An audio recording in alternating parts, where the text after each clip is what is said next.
আসসালামু আলাইকুম। Hello viewers, কেমন আছেন? আশা করি ভালো আছেন।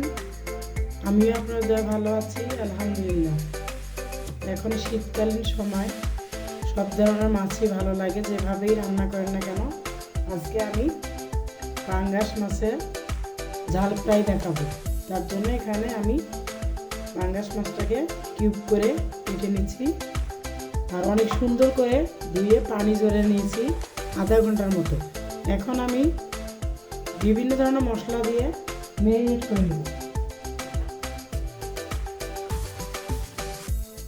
যেহেতু পাঙ্গাস মাছটা আমি ধোয়ার সময় লবণটা ব্যবহার করছি, লবণ দিয়ে ধুয়েছি ভালোভাবে, এই জন্য আমি লবণের পরিমাণটা একটু কম দিব।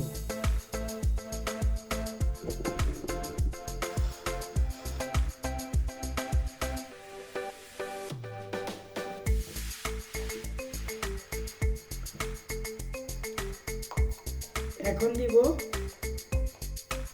শুকনো মরিচ গুঁড়ো।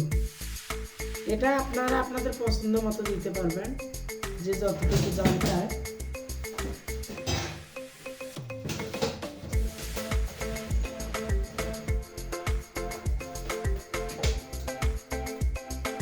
আমি একটু ঝালের পরিমাণটা বেশি দেব, কারণ এই মাছটা একটু ঝাল হলে ভালো হয়।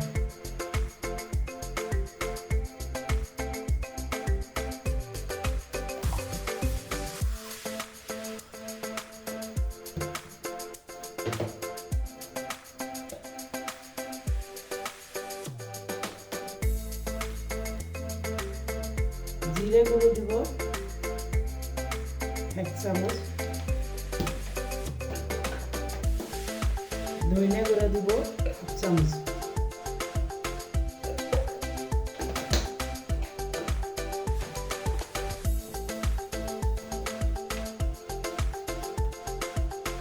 গরম মশলা গুঁড়ো দিব একদম সামান্য পরিমাণ।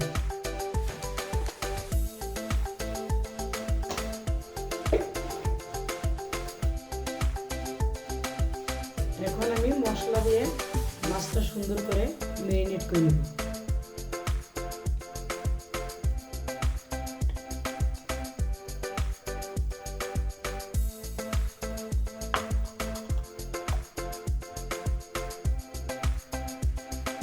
সবগুলো মাছ এভাবে মশলা দিয়ে ম্যারিনেট করে নিতে হবে, যেন মশলাগুলো মাছের মধ্যে যায়।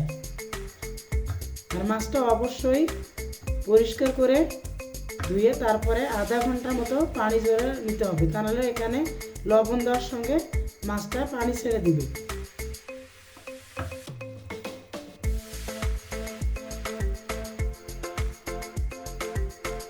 ব্যাস হয়ে গেছে।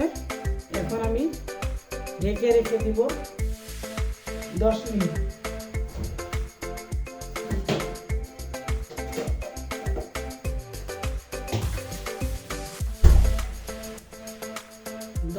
আমি ঢেকে রেখে দিব, তারপরে এটা আমি ফ্রাই করে নিব। পাঙ্গাস মাছের ঝাল ফ্রাই করার জন্য আমি চুলায় কড়াই বসিয়ে তেলটা গরম করে নিছি। এখন আমি মাছগুলো দিয়ে দিব, খুব সাবধানে দিয়ে দিব। আর এক্ষেত্রে চুলোটা একদম লো হিটে দিব।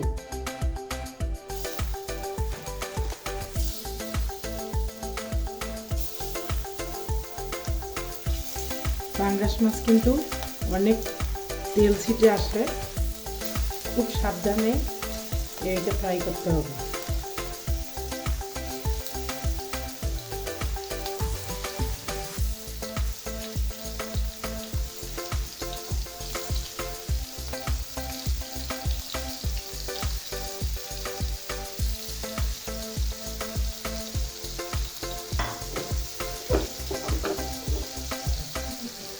চুলোর হিটটা আমি আরেকটু বাড়িয়ে দিব।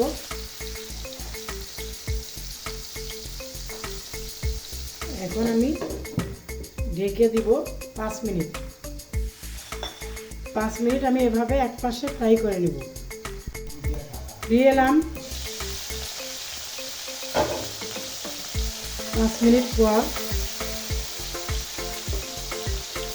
আমি আর ঢেকে দিব না,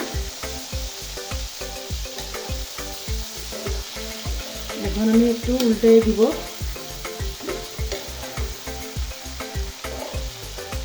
দেখেন মাছ থেকে অনেক তেল ছেড়ে দিছে। খুব সাবধানে এটা রাখতে হবে, কারণ এটার মধ্যে কাঁটা নাই। যেগুলো কাঁটা নাই ওগুলো কিন্তু ভেঙে যাওয়ার সম্ভাবনা বেশি থাকে।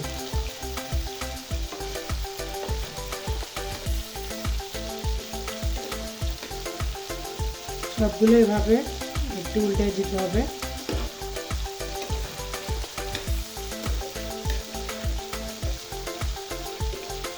খুব সাবধানে ভাজতে হবে, দূর থেকে যেন তেল ছিটে না আসে।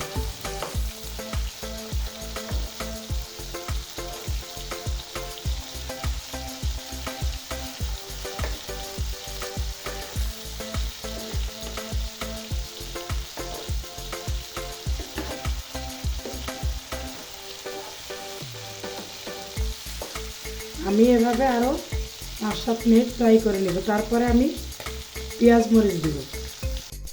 পাঙ্গাস মাছের কিউব আমার ফ্রাই করা হয়ে গেছে। এখন আমি দিব পেঁয়াজ কুচি আর কাঁচামরিচ। পেঁয়াজ আর কাঁচামরিচটা আমি এভাবে কেটে নিচ্ছি।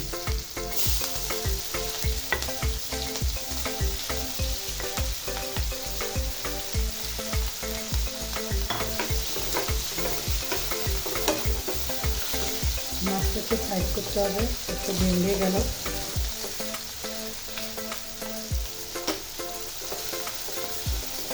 এখানে তেলটা একটু সাইড করে নিতে হবে, যাতে এই তেলে পেঁয়াজ মরিচটা ফ্রাই হয়।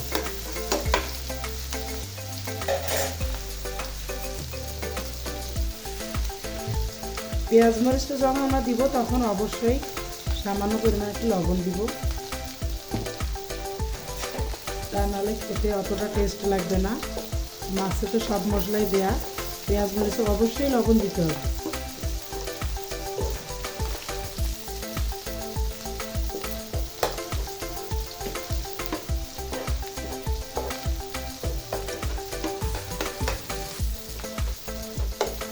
আমি একটু বাদামি কালার করে নিব।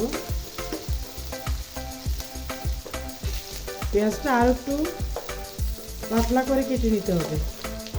নতুন পেঁয়াজ এত পাতলা করতে পারি না, একটু মোটা হয়ে গেছে, তাই টাইম নিতেছে, ফ্রাই হইতেছে না সহজে।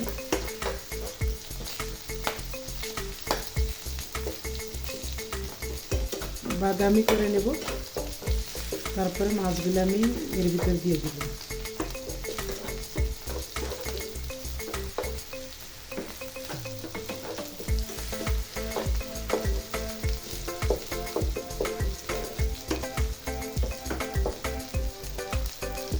কাঁচামরিচটা আপনারা দিতেও পারেন, নাও দিতে পারেন, যেহেতু আমি এখানে শুকনো মরিচ দিছি, এই জন্য কাঁচামরিচের পরিমাণটা আমি একটু কম দিলাম।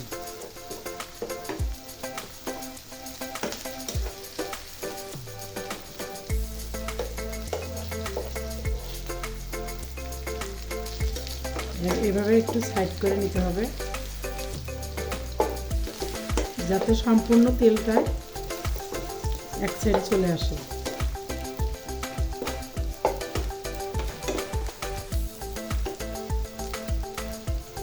ব্যাস হয়ে গেছে।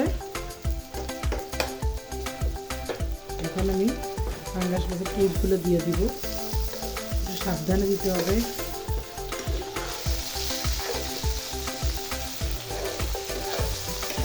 এখন আমি চুলাটা অফ করে দিব।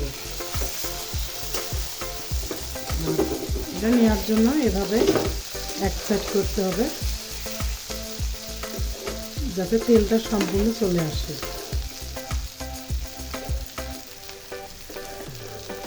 এটা যখন আমি রেখে দিব এভাবে চুলার পর